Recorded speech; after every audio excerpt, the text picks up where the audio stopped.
Welcome everybody to the 11th lecture in our summer lecture series titled From the Rooftops. These lectures are coming to you from the Landscape Architecture faculty here in the Weitzman School of Design at the University of Pennsylvania in Philadelphia. My name is Richard Weller, I'm the chair of the department, and today it's my great pleasure to introduce you to Karen McCloskey. Karen is co-founder with Keith Vandersis of PEG, Office of Landscape Plus Architecture. This is an award-winning design and research practice based here in Philadelphia. PEG's work explores the potential for new media and fabrication technologies to produce novel relationships between organic and inorganic materials, often utilizing pattern as a means to heighten the perception of temporal and ephemeral phenomena. The firm has been published internationally and won numerous design awards. Both Karen McCloskey and Keith Vandersis are also guest editors of 2 issues of LA Plus, the journal produced here in the department. They are working on LA Plus Geo at the moment, and in the past they've produced LA Plus Simulation. McCloskey is also the co-curator and co-editor of the symposium and book titled Design with Nature Now. She was the recipient of the 2012-2013 Garden Club of America Rome Prize in Landscape Architecture. She's a registered landscape architect. She teaches core design studios, options studios, and theory seminars. Her work with students is focused on places that were sparsely populated prior to the 20th century, but have experienced rapid population growth primarily due to tourism. Her most recent studios and the focus of some of her recent research has been in the Galapagos Islands in Ecuador. Karen has a Bachelor's of Architecture with distinction from the Southern California Institute of Architecture, and she has an MLA with distinction from Harvard University. So please welcome Karen to the digital lectern for today's lecture. Thank you. Enjoy the lecture. Welcome everybody. I'm Karen McCloskey. I'm sorry that we're not meeting for the first time in person, but I look forward to that day, which hopefully sooner rather than later. I won't give a full intro because I think Richard already did that. You hopefully already heard Keith Vandersis's talk a couple of weeks ago. We work on design projects and editing and writing together. So if you haven't watched his, maybe watch that one first because mine might make a little more sense. I'd say it's sort of a part 2. Or maybe not part 2, but same topic looked at from a slightly different vantage. I won't be showing a ton of design work, except parts of 2 quite recent projects and then some student work. You can find other lectures by me on the web about the more range of work that we do. Also, our book, Dynamic Patterns, hope you can see that. That can give you a good sense of the range of projects we've done, employing various digital tools from small test plots, installations to hydrodynamic modeling, and also LA Plus simulation, which was the 4th issue of LA Plus, is like show and tell. And that looked at models, really a lot for understanding processes, so the link between computation and material. But today I'm going to talk about some of the themes that came up while we were working on the LA Plus Geo issue, and that is the notion of global environment. It also came out to some degree in this book, which I'm sure Richard mentioned, Design with Nature Now. Can you see who I worked on this with? Oh my gosh, it's not in here. Yep. So that was the book I helped co-edit and co-curate. So you're going to be embarking on this great adventure of landscape architecture school, and you might think you're making landscapes, but you're making images while you're here and models, which are really proxies for landscape and for ideas about landscape. So that means that your choices of how you make and what you make are incredibly important. Tools, technology, data are continually changing, and so it's relevant to ask how these changes impact the discipline of landscape architecture. I'm most definitely not a technophile. I'm not interested in the latest software or equipment just because it's shiny and new, but I am interested in technology. It's not an isolated thing. It's cultural and political and social and economic, and so what interests me is how certain technologies are relevant for thinking about landscapes. So I'm going to switch over to a video which has a computer that has a much better sound system. So give me one second. Okay, so a chunk of my talk is taken from our essay in LA Plus Geo, but rather than focus on the remote sensing tools that Keith covered in his talk, which is about the field work by which we gather and create new data, I'm going to talk about the data that's given or out there, and why if you use such information, it's good to think a little bit about it.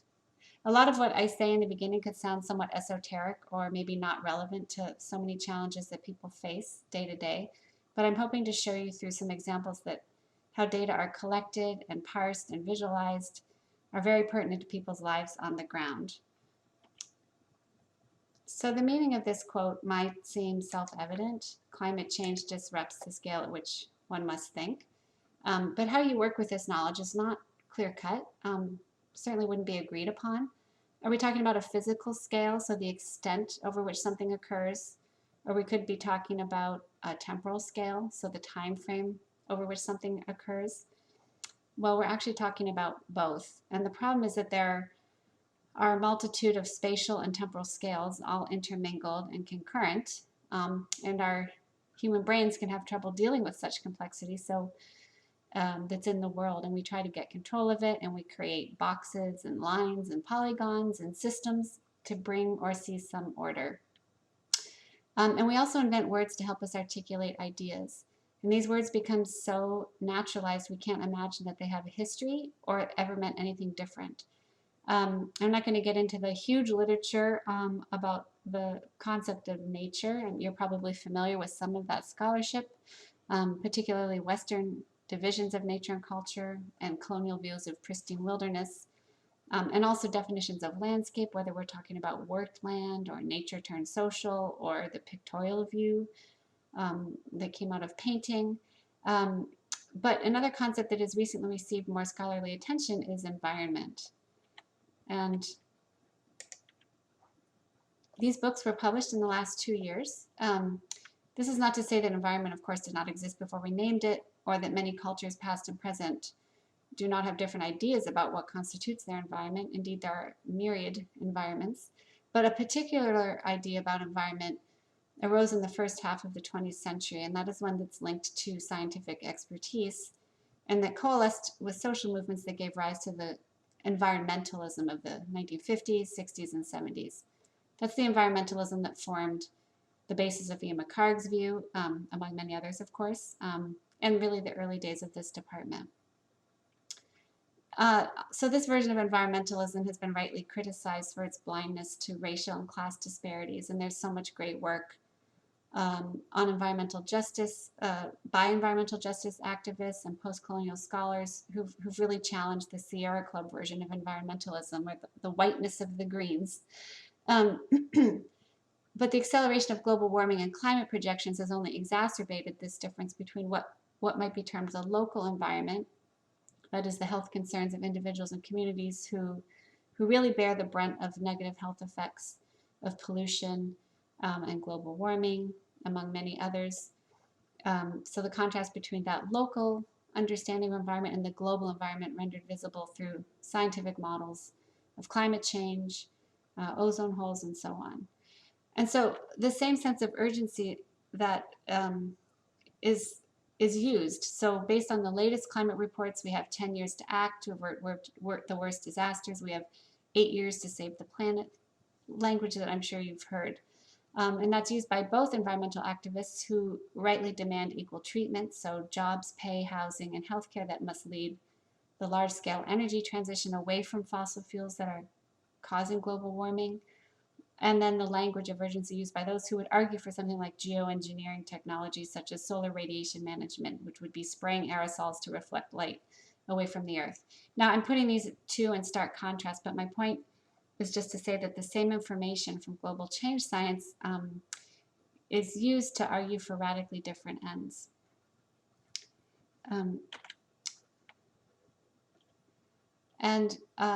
So because environmental justice, which has a very long history of action, has evolved to include a close connection to climate justice, they're of course inseparable, but it's good to be aware of how these different scales of environmental understanding are entangled and when they coalesce, and how they can be at odds depending on kind of who's in power and who's in control of that narrative. So I can barely touch on this complex topic in a short talk, but hopefully some examples will show you what I mean about the kind of distinction, but yet intermingled natures of these local and global environmental understandings. So in Sverker in his essay called Reconfiguring Environmental Expertise, he outlines some key points with respect to this notion of environmental expertise.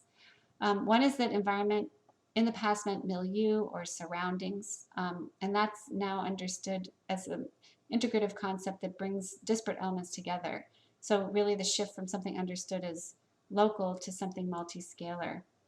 A second aspect of environmental expertise is trust in numbers, and that includes a stylized simplicity about the environment through quantitative representation, so how to bring these difficult concepts into focus for people using quantitative representation.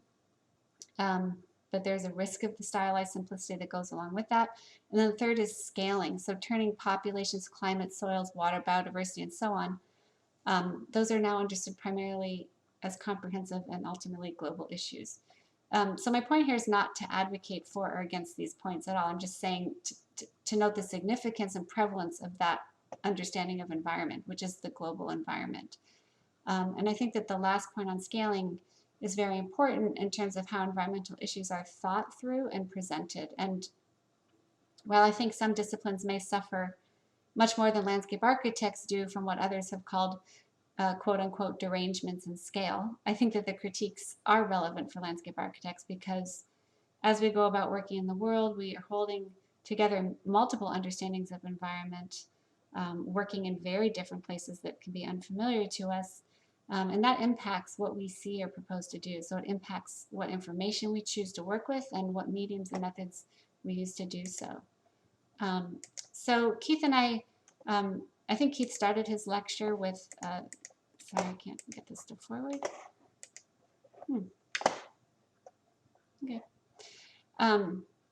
With this image of the 2 issues of LA Plus that we guest edited and which focused on this question of visualization. So in the case of simulation, many contributors spoke about the relationship between computation and material, so how we might understand the nature of nature in terms of behavior. And then GEO, which will again be out not until the fall, but this focuses more on questions of scale and distinction, or at times lack of distinction between local and global. Ursula Heise, who's not in the issue, but in another piece she wrote, explains in her book, Sense of Place, Sense of Planet, says it's, quote, not just that local places have changed through increased connectivity, but also the structures of perception, cognition, and social expectations associated with them. So we spend some time thinking about that, what new tools have done to our perceptions. So when the first photograph of Earth from outer space was captured by astronauts aboard Apollo 8, that's what you see on the left, many thought this was a reminder of our planet's extraordinariness, and it encapsulated the sense of an organic and interconnected whole Earth. So this was a planet without borders, a planet that was seen more as atmosphere than solid ground. And so for the astronauts, ecologists, environmentalists, according to Benjamin Lazier, Earthrise and its kin, like the blue marble, turned the globe back into Earth. So the globe is something abstract. Earth is something grounded. But not everyone saw Earthrise and the blue marble images as prompting a shift back to earthly concerns. Some have argued that this earthly view is in fact a global view and is a colonial one, a surface waiting to be occupied. Geographer Dennis Cosgrove says that these images exemplify the Apollonian urge to establish a universally valid vantage point from which to sketch a totalizing discourse. And so there's been a growing body of literature that continues to revisit this tension between, say, technoscience and environmentalism of the post-war era and the imperialistic notion of one home, one people. I should say post-World War II to be specific, sorry. So Benjamin Lazier says that the term global environment itself is a Frankenstein phrase because it sutures together words that refer to horizons of incompatible scale and experience. He says the environment surrounds us, we live within them, but the globes stand before us. Others, such as the anthropologist Tim Ingold, has made a similar distinction between globe and environment. He says the globe is a view from afar, a lifeless solid, which he contrasts to the sphere as an ancient symbol of the life world. So the movement from spherical to global imagery, he says, is a movement from revelation to control and from partial knowledge to calculated risk. And with this view comes the assumption that the planet is ours to manage. So of course today, images of the global environment abound. We have atmospheric carbon simulations, online sea level rise maps, and so on. When I saw this quote, a realistic view of the planet, referring to the black marble, I wasn't sure whether to laugh or cry. It's the black marble is an animation of the Earth at night, and it's a composite of satellite images whose collection required 312 orbits to get a quote-unquote clear shot of the Earth's land surface. And now, of course, clear shot means cloud-free. And it's reminded me of the landscape historian Vittoria De Palma's quip that it's always sunny at 3 p.m. in Google Earth. So that's in contrast really to the blue marble that you see on the left, which is a single photograph. Now, maybe I'm making too big of a deal out of this because we know it's not real, right? That it's a composite. This was another quote by the person who made it and some of the images he used to make that view. Who doesn't love zipping around Google Earth and zooming in and out, as you see here? And when suitable, dragging that flailing human icon to the ground. Actually, the flailing human icon exists only in Google Maps, not Google Earth, but you understand, I think, my point. This kind of zooming of Google Earth has become so naturalized, we forget what actually goes into the production of this apparent zooming. It's presenting a perceptually smooth ride from outer space to your front door. This is Philadelphia for those of you who will be here one day if you've not already been here. So a number of years ago, I wrote an essay on photo montage and the difference between collage, like you see on the left. We can see the individual elements of the images. We can see gaps, what others have called the screen of signs, so that we understand that it as a constructed image incorporating multiple scales and multiple vantages. And that's compared to the photorealistic montage view made possible by Photoshop. That's what you see on the right. And so the type of image you see on the right appears to be photographic, and so it carries a certain authority that other modes of representation do not, which I think is really what's happening in Google Zoom. And such images are really just one episode in the history of representation where the rhetoric of reality has become dominant. And so again, as I was saying, this is when a mode of seeing becomes so common, it's naturalized to a point where we can no longer see it as a construction. And then it can gain a sense of authority. Now, of course, images circulate in very complicated ways, and I don't want any of what I say today to be construed as saying that like a single image has so much power with a cause and effect in terms of action, but these types of images do circulate. Certain modes of working and seeing become dominant, and so paying attention to that as a designer, as an image maker is very important.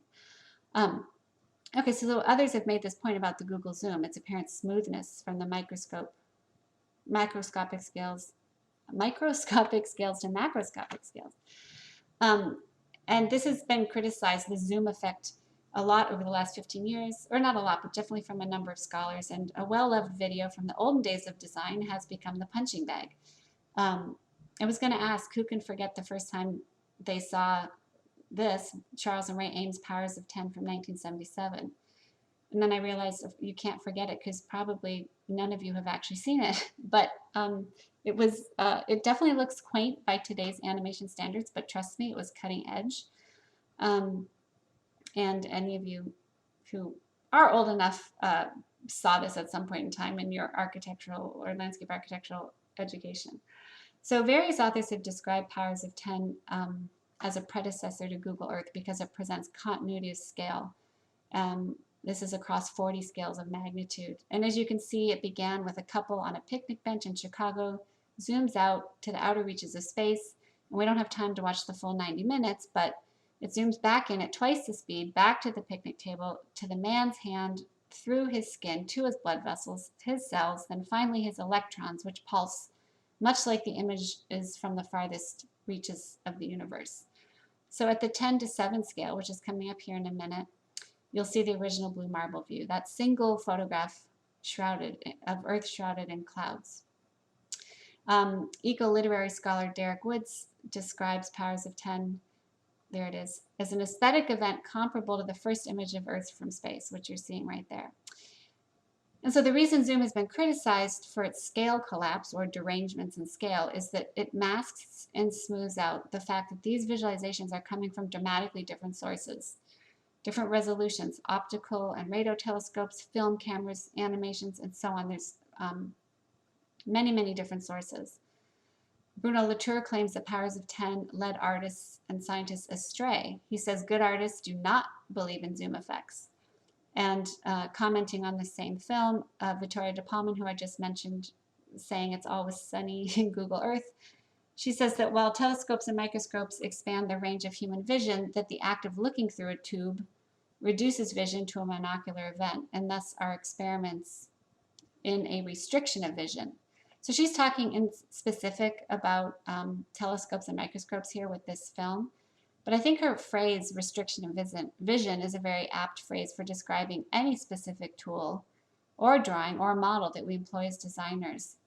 And so I think it's important to think about what is being expanded or restricted with various images and media. But of course, humans have always created tools to uncover and understand the complexities that underlie our environment's immediately visible characteristics, whether those are microscopes or satellites or X-rays. And as I've been saying, much of our knowledge about the physical world is produced at a distance and through specific instruments and forms of representation. And so, of course, science and design are no different in this respect. So one question that we like to ask, Keith and I like to ask in our own work is, what do certain tools allow us to see or do that we couldn't otherwise? And so we are interested in looking at tools that maybe weren't available 10 or 20 years ago and seeing how they could impact how we practice. And Keith showed you some of that remote sensing work that is local field work but uses global Earth technologies.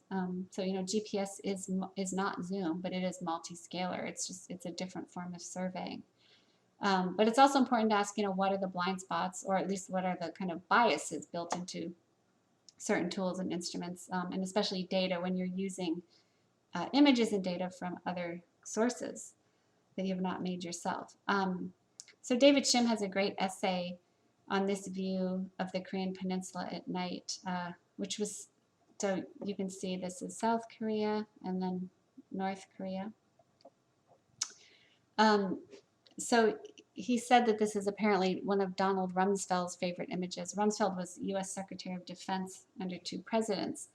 And the view, not just this view, but any of the views of the Earth at night, like the spinning globe I showed you earlier, equates luminosity with presumed areas of urbanization, economic growth with luminosity, and for Rumsfeld, luminosity with freedom. He apparently kept this image on his wall and often used it to make his point to visiting dignitaries. I hope I don't have to explain why that's problematic about luminosity and freedom and urbanization. But so there's really no way to answer at what scale are we no longer prioritizing a global view or planetary optic. In our issue of LA Plus Geo, the authors shown here argue, quote, that the ubiquity of innovative digital technologies coupled with the existential threats posed by climate change appears to have produced a new and urgent impulse to visualize in order to exert control. So that's what they're calling here planetary voyeurism. And in the Design with Nature Now book I showed you earlier, oopsies, sorry about that. We included a kind of controversial and problematic project, the Great Green Wall.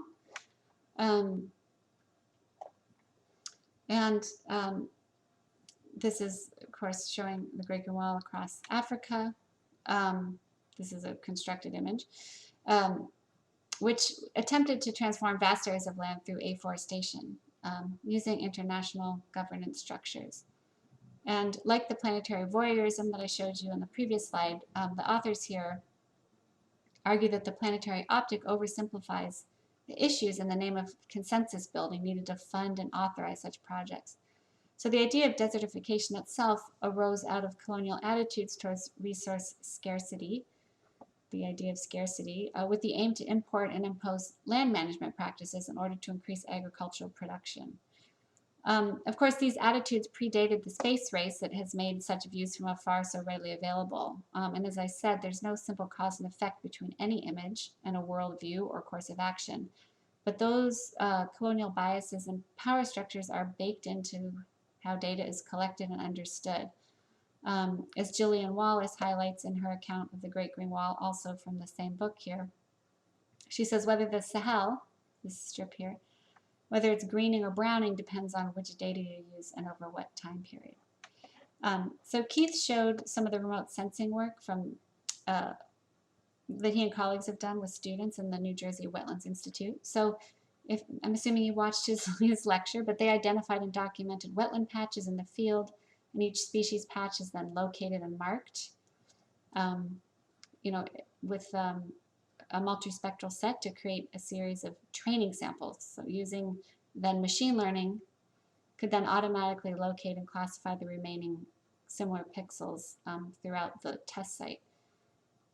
So it's looking to, so this particular simulation would be showing what might happen with sea level rise, but the point here is being if you mapped out vegetation, you could see how it's changing over time, how the different species might be shifting. Now what happens when you scale that up to this? A global view, and green leaf gets associated with plant health. So in their essay on the politics of Zoom, Birgit Schneider and Linda Walsh give an example of how reforestation effort was deemed successful by scientists and international agencies, but not by farmers, because scientists used the satellite images to count shrubs and trees, whereas the farmers did not. So again, forest maps long predate satellite imagery, but so much work is being done now with satellites and machine learning to read images, and that's forming the basis of data we use for, say, something like land cover at scales that can end up being much more zoomed in than this. And so that's what I mean when I say it's not kind of, but it is very important to actually look at the sources of information that you're getting and what the presumptions are. And land cover is just one example. Another example that impacts how we might be going about things on the ground is the climate models used to project sea level rise scenarios. There are many, not many, there are several online sea level rise slider tools that show water height. And you can also zoom in and out, so you can look up a location and see what happens with these varying sea level rise projections. One scientist who works on such things says that because such visualizations can be so convincing, they must be used with great care and employ what he calls, quote unquote, permissible drama. So kind of bringing home the point of sea level rise, but not overly exaggerating it and creating either fear or on one side or distrust on another. He says the images should remain grounded in a scientifically plausible future that's not exaggerated, and the goals of the visualization should be made explicit. I definitely agree that these things sound good, but I wonder, what does plausible future mean when we're talking about so many different time frames? And also the flooding that impacts so many people can't actually be visualized as zoom or slider because all of the factors that play into flooding from rain are not so easily mapped due to huge numbers of variables. So I love this quote. This is showing a shoreline scale comparison at different scales, aka different resolutions. So global image taken from satellites, as you can see in the bottom, it's going from top left around the national scale, which is a medium resolution, and local scales, and then a composite. To show, depending on what information you're using, you get very different ideas about what a shoreline is. So there's nothing natural about how a floodplain or shoreline is designated. And the descriptions of probability of storm events and mapping inaccuracies lead people to underestimate or misunderstand their flood risk. According to the Federal Emergency Management Agency, so FEMA, 13 million people in the United States are at risk of serious flooding from coastal flooding, hurricanes, and surge, but also swollen rivers and streams, and because rainwater ends up being trapped and has nowhere to go. And that kind of flooding is called pluvial flooding. It's the one that many FEMA maps do not account for. So between 2008 and 2017, 8 out of 10 states with the highest number of declared flood disasters were so-called landlocked states, so meaning they're not coastal. And a more recent study shows that the number of people at risk of flooding has been greatly underestimated. So I said 13 million people according to FEMA. Now it's projected to be 3 times higher, that there could be 40 million people in what's called the 100-year floodplain. And this was discovered, I say, simply because researchers looked more closely at the landscape itself with a finer grain of detail than what the kind of FEMA maps show. And FEMA maps, by the way, are called FIRMs, flood insurance rate maps. And they do not account for climate change or sea level rise. They're FIRMs, as I said, flood insurance rate maps are really made for insurance purposes, and they describe generalized conditions, not based on a thorough assessment of hazard for any particular location. And the mapping resolution is really uneven. So here's why that matters. This is a very stark example, but it's the comparison between a post-Hurricane Katrina map of Jackson County and a pre-Katrina map of the adjoining Mobile County. So this is the exact, if there weren't a line there, this is just the exact same place. This shared border between the two counties and states. So the difference between these two maps is 14 feet, meaning a particular storm could either produce no water or it could produce a 14-foot bit of water. So depending on what data you use, you may think you're in an area with little chance of flooding or one where you could have water up to your second floor. But the problem here is not simply one of accuracy, but it's the actual classifications themselves, which is the drawing of lines to demarcate what are these inherently fluid and shifting conditions. So these agreed upon lines that designate what we call 100-year and 500-year storm events are arbitrary. They're just statistical probabilities that are based on outmoded rainfall data. And of course, the frequency and intensity of storms change, so those lines should shift theoretically. Now, I say theoretically. This may sound very theoretical or abstract, but I want to make sure you realize that it's not, because these imaginary flood lines become very real and fixed because of the financial mechanisms of how flood insurance works. They get solidified, that then construction of roads and buildings and utilities harden those lines. And it's not just about physical infrastructure. The laws pertaining to flood insurance and development, who gets paid after disasters, who gets bought out to move out of the way, all of these things privilege wealthier white homeowners over people of color and renters. And so it's easy to think that this is just about a mapping of rain or storms, but these policies may not appear as blatantly racist as earlier mid-century mortgage and housing redlining practices that have created segregation through exclusionary zoning, but they really have the same kind of effect, which is that they continue to perpetuate wealth disparities based on race. So this is just a very specific example how floodplain mapping and insurance work. But a very specific example how resolution, literally the scale of the map and the information contained within it, unevenly affects people on the ground physically and financially. This is a very complicated topic, and I can't get into. I could do a whole lecture just on that. But I want to show you some examples of a couple examples. This was a project we worked on in San Rafael, California with Bionic, a San Francisco-based firm headed by Marcel Wilson. And I can't present really too much of the specifics or the range of the work that occurred because this was a humongous team and a 10-month process. But I do want to make a few points with respect to the kind of different versions of environment and the different timelines over which we need to think about things. So these things don't always square with each other. That is, there's often a poor fit between, say, the long time frames we want to be thinking about for landscape and climate adaptation, and then the short term and existing organizational and political structures. So a lot of decision makers will just exclude many futures as unrealistic and default to policy relevant scenarios. So that promotes business as usual. So to be a landscape architect, sometimes you have to break the law. In other words, don't be constrained by existing policies. They were not built around landscapes so much. So that's why I asked the earlier question about what does plausible future mean, because whose future and plausible by whose or what criteria? So this is just show you where San Rafael is in the north area of San Francisco Bay. And the project was for the Rockefeller-funded Resilient by Design Bay Area Challenge. And it was intended to be pre-disaster planning, not post-disaster planning, as the earlier Rebuild by Design, which was post-Hurricane Sandy. But so we chose to work in San Rafael, which is 60,000 residents in Marin County. Marin County is the wealthiest county in California, but we focused on the Canal District, which you see here, which is 12,000 residents, and this is the canal that gives the district its name.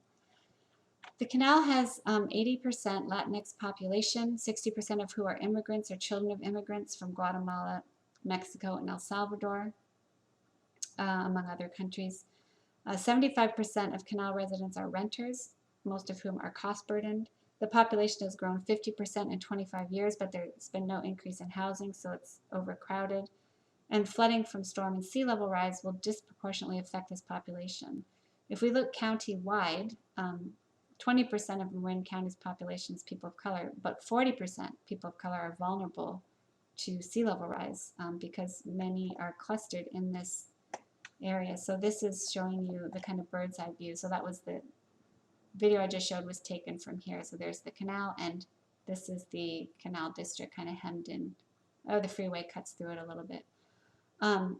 But we, meaning the Penn part of the team, we were responsible for modeling existing conditions. And so to develop a strategy, we look closely at the topography and also their water control infrastructure under various storm and sea level rise scenarios. Everything, we drew it this way just to show that everything in blue is actually below the bay seawater at high tide. And even though there are pumps scattered about, the paths and roads function as levees, so many residents actually had no idea about this fact. It's not obvious in the way it is in New Orleans or, say, the Netherlands.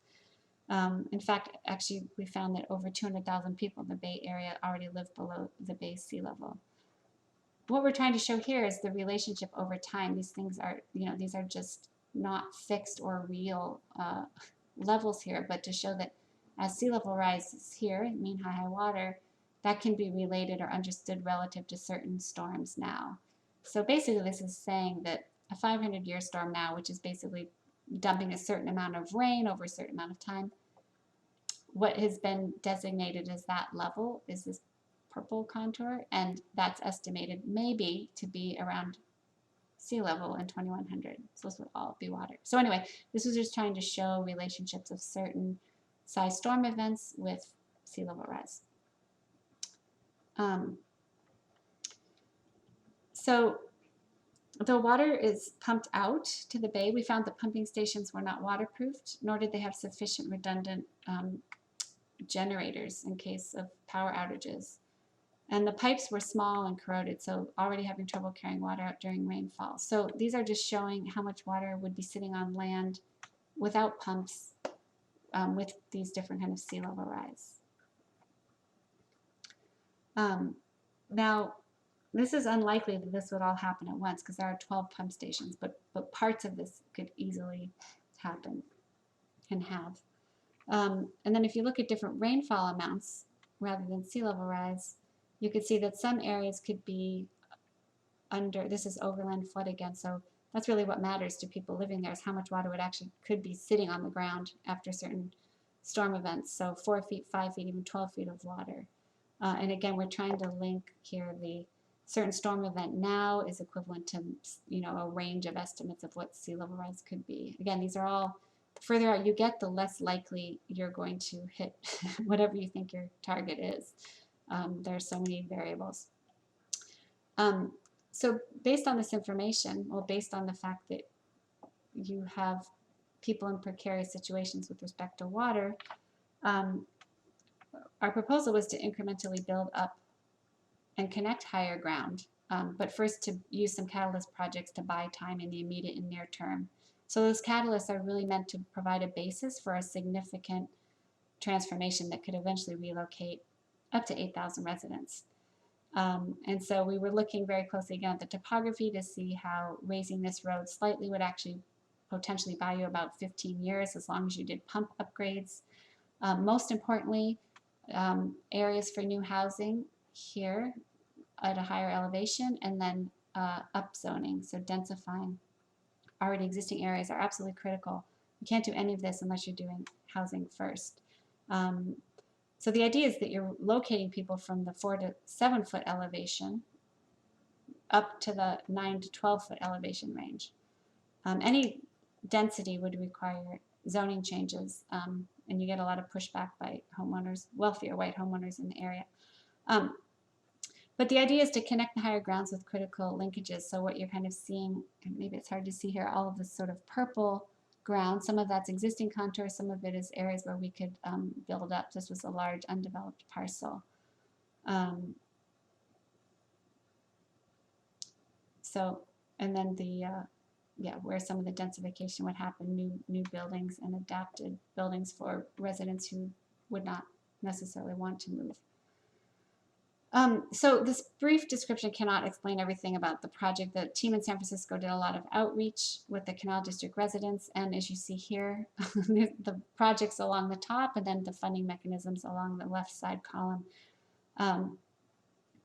So not all of these projects were large-scale overhaul of infrastructure and ground. But it should give you enough of an idea to see really what we were proposing, which is basically arguing through our visualizations that thousands of people should be encouraged and given the means to move, not immediately, but not too far in the future, but we don't really know when.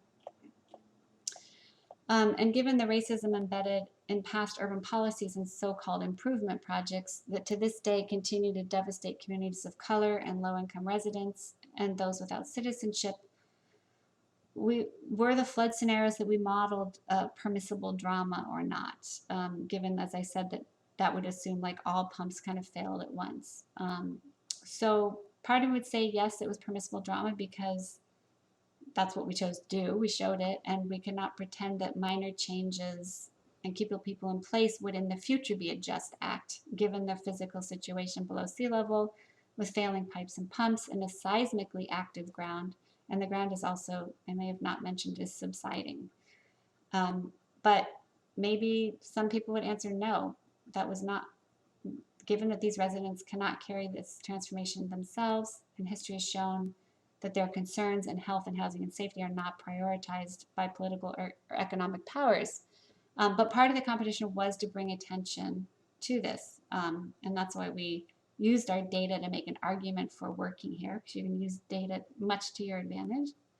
But bringing attention does not equate to making it possible. So if our priority is to reduce vulnerability of those most vulnerable, which is it should be, then equitable adaptation through relocation, which is what we proposed, has as much to do with housing and jobs and income, the things that actually make it possible for people to move, than it does with mapping and floodplain policies based on risk assessments.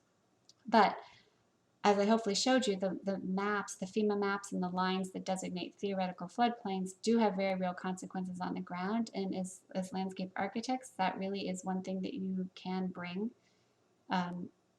is that understanding of that ground and change over time. Okay, so if the FEMA maps and levees I've described are these lines that divide, but some lines connect. And this is an example of a map from 1849 showing isotherms as lines. So isotherms are the effect of the ocean on global climate. And an interesting article by Hervé Renaud and Patricia Lanito discuss how the idea of global ocean is very different from the idea of global coastlines. Now you could credit here, I don't know if you can see, these are pretty light, but these are the isotherms crossing here. So you might criticize the fact that this map is showing constant value, right? Like one line equals an idea of temperature. So it's showing constant value or equal temperature across a vast area. But this line cannot be made physical. And we would laugh at attempts to try to make it physical, but that's exactly what's happened and how our coasts have been treated. As the authors I mentioned, they say that the difference between an isotherm and a coastline is that an isotherm cannot make reference to any visible thing, and it can only be theoretically thought of, whereas the sea level line does make a reference to a landscape. And so the problem, they say, is that the isoline represents a value, right, a kind of temperature of value, whereas the zero line represents both a value, average sea level, and a place, the coastline. And as we know, these two things, the sea level and local coastlines, are in constant flux. So the drawing of a line works well for isotherms, but not for coasts. And they suggest, these authors suggest, that there are three approaches in terms of how to imagine this relation of global to local when it comes to coasts. And their first recommendation is ignore it, don't draw it. So instead of representing the coastline itself, you might represent the processes that shape the coast. I think that's an excellent recommendation. A second possibility, is to make visible the scientific works that deal with the global coastline concept. So in this case, with the Galapagos Islands work that Keith and his team did, this is a comparison of global data with info that they could gather from local surveying and tide gauge, and use that, this is the model. This is a model, not an aerial photo. But use that comparison, so showing what you're getting from satellite resolution data compared to what you get on the ground, and make a comparison. So that's a second way, and if you don't like that way, a third way is to deal directly with the line and ask all sorts of questions about it. And this is approach sorry about this, I'm having mouse issues. Okay. This is the approach I took with my students. We were working on the same island, San Cristobal, where Keith and his team did the surveying and modeling. And again, I've talked about how lines divide and how lines connect, and also if we consider multiple lines, webs and meshes and networks and so on, these formations can give rise to drawings and models that are analogs for thinking about connectedness, or for things that can transgress single lines, as the student work here hopefully shows. And as you can see here, we're not working just with coastlines. I'll come back to this in a minute. But first, I just want to say something about the Galapagos Islands, located off the coast of the South American continent in the province of Ecuador. And you've probably heard of them. They're famous for their biodiversity.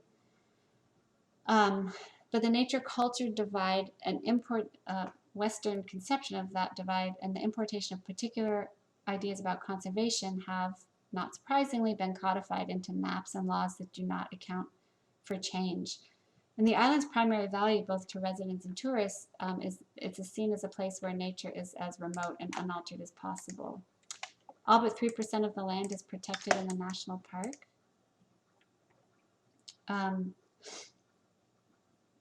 The Galapagos was the first place to be named an ecotourism destination, which in 1969, which they hoped would be a way to preserve it. So the money from ecotourism would help pay for the national park. And it was named a UNESCO World Heritage Site in 1979. So the fees paid to the islands by tourists help fund the national park operations. And so more tourists is more conservation dollars, but of course more tourists is more waste, more goods, more introduced species, and the need for more energy, water, and labor. So to curb growth, immigration from the mainland has been outlawed, but there are little controls on tourist numbers or operator licenses.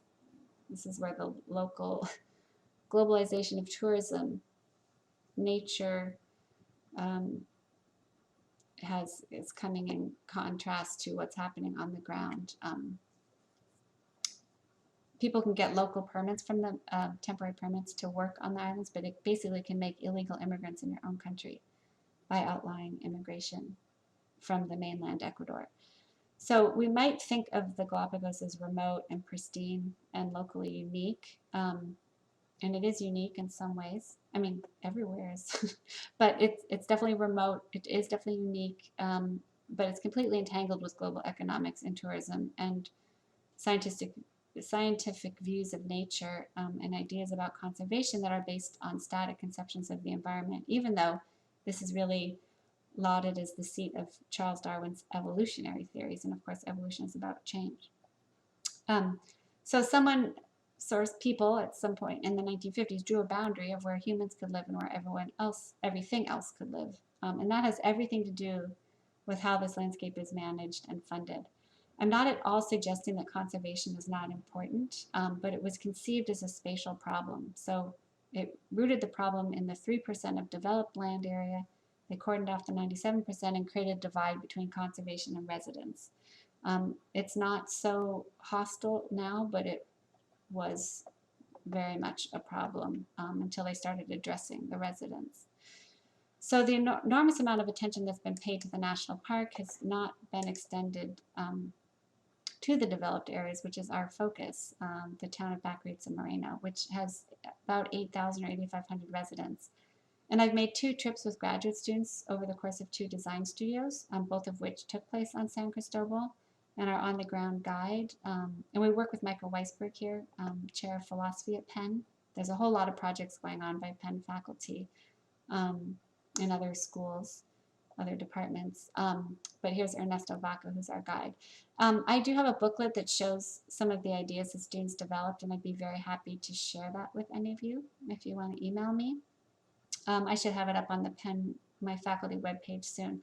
But okay, as I said, students began their projects by looking at 3 physical or conceptual divisions. And even though well-intentioned and having some positive aspects in terms of wildlife conservation, these boundaries do have consequences that actually undermined the whole reason that they were devised in the first place. So the urban park boundary means that residents can't access the same nature that they're actually being asked to protect because you need to pay a guide to go into the park.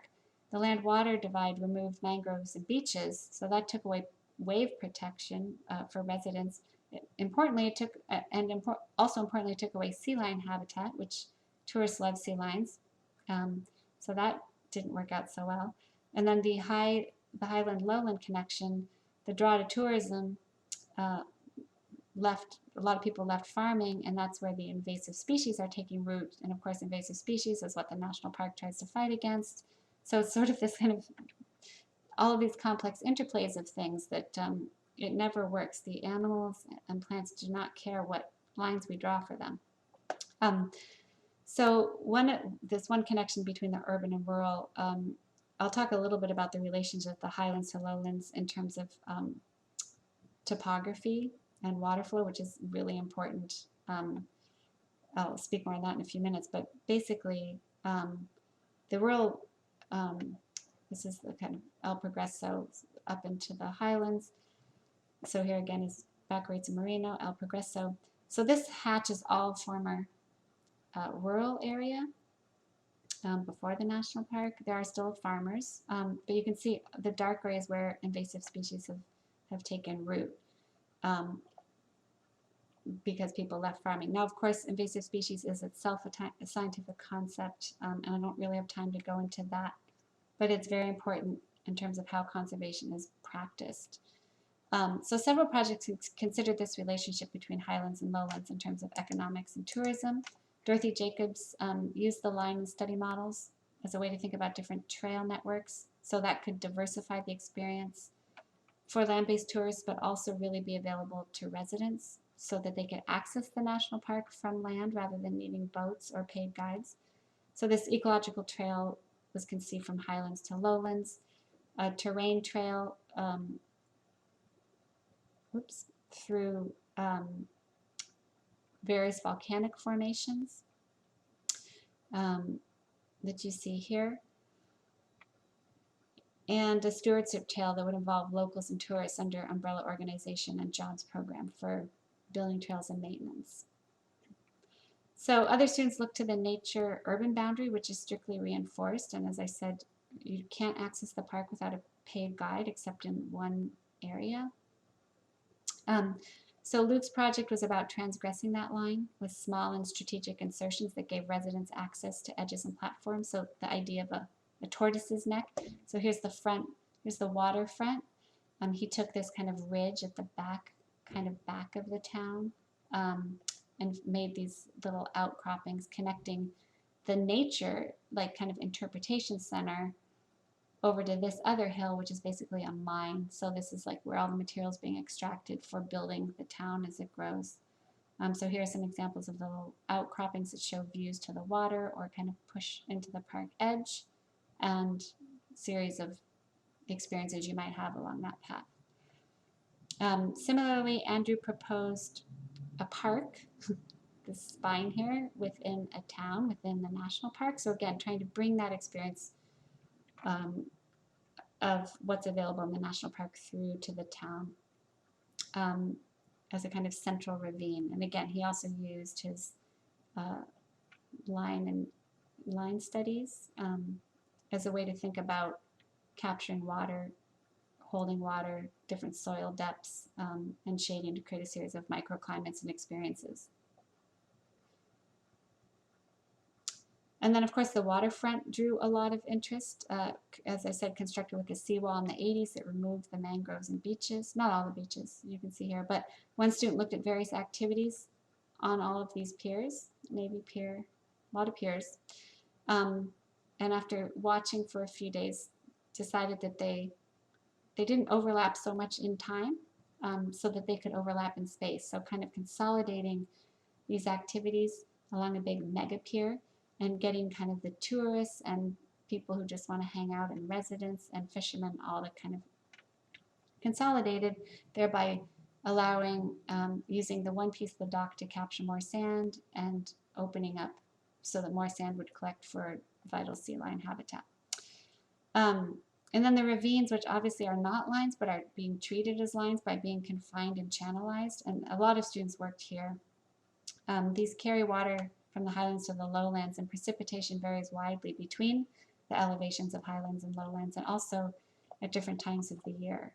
I won't show student projects of this, but just some drawings that show why it's very precarious with the population growth in the town.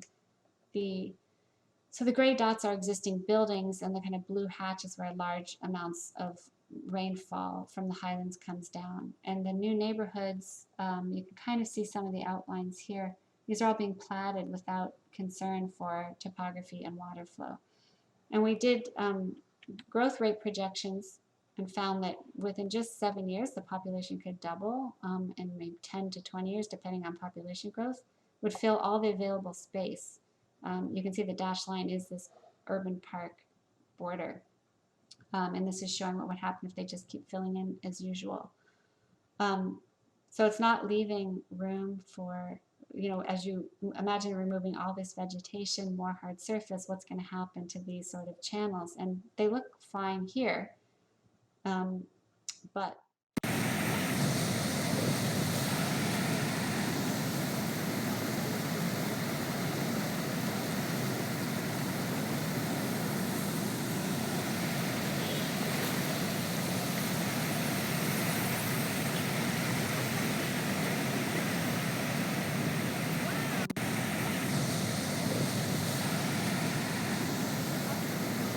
students took some of the principles of the student projects to develop maybe what a landscape strategy could be, to suggest alternatives that would direct development away from the ravine. So we basically use the student projects as examples. This video is not finished, so I'm going to kind of zoom through a little bit of it. But this is what it would look like business as usual, just kind of filling in, but you can see in the green where that water is kind of coming down. And so this is basically showing, if you don't fill it out completely but actually pay attention to the water and topography, you might get something a little more like that, which means they're going to have to continue building further upland or reconsider this park boundary. So again, this is showing like Andrew's project of park within a park. Luke's project, another by Lucy Whitaker, was proposing a botanic loop, so keeping vacant lots that could hold water and not fill them. And then there's the consolidated mega pier. So as I said, feel free to contact me about more of this work. It's ongoing. And then we're going to zoom way back out